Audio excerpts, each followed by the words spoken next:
Welcome back. Healthy Club fans. If you've ever set your alarm early with the best intentions only to hit snooze and roll back under the covers, you're not alone. Waking up early sounds productive and inspiring, but when morning comes it often feels like a battle you just can't win. But here's the truth, it's not laziness. It's that you don't have a clear, compelling reason to get up. Without it, your brain convinces you that staying in bed is the better option. So let's fix that without needing extreme discipline or superhuman willpower. First, you need a reason that excites you, something specific that gives real purpose to your morning. Maybe it's learning a new skill, building your business, getting in a workout, reading, or just having peaceful time to yourself. Not a vague goal like be productive, but a clear plan. Write it down the night before. What exactly will you do? How long will it take?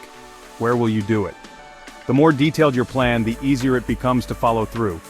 You're not just waking up, you're waking up for something. Next, go to bed earlier. Sleep is non-negotiable. Waking up early doesn't mean cutting your sleep short, it's about shifting your schedule, not shrinking it. Going to bed at midnight and waking at 5, that's just a shortcut to burnout. If you want to get up early and actually feel good, you have to treat sleep like the priority it is.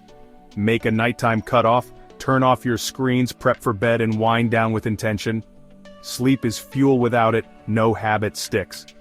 Now design a simple morning routine that works for you. As soon as you wake up, move, drink water, stretch, walk to a different room. Do something easy and automatic to break the inertia.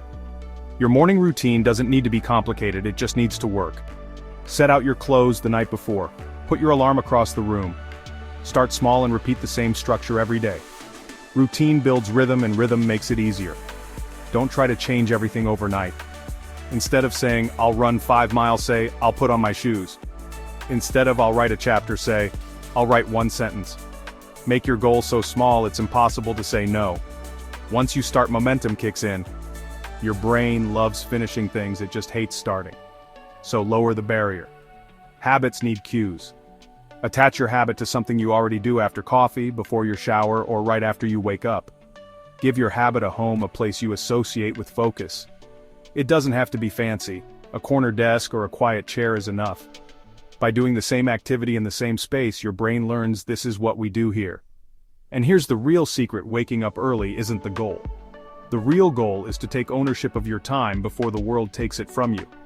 Whether your ideal time is 4:30, 6:00, or 7:00, what matters is what you do with that time. If you're desperate for change, sometimes the quiet of the morning is the only place you'll find it. Start small, be consistent, and most importantly, know your why. That's how real morning routines are built, and that's how real change begins. If you're going to be more healthier, don't forget to subscribe now.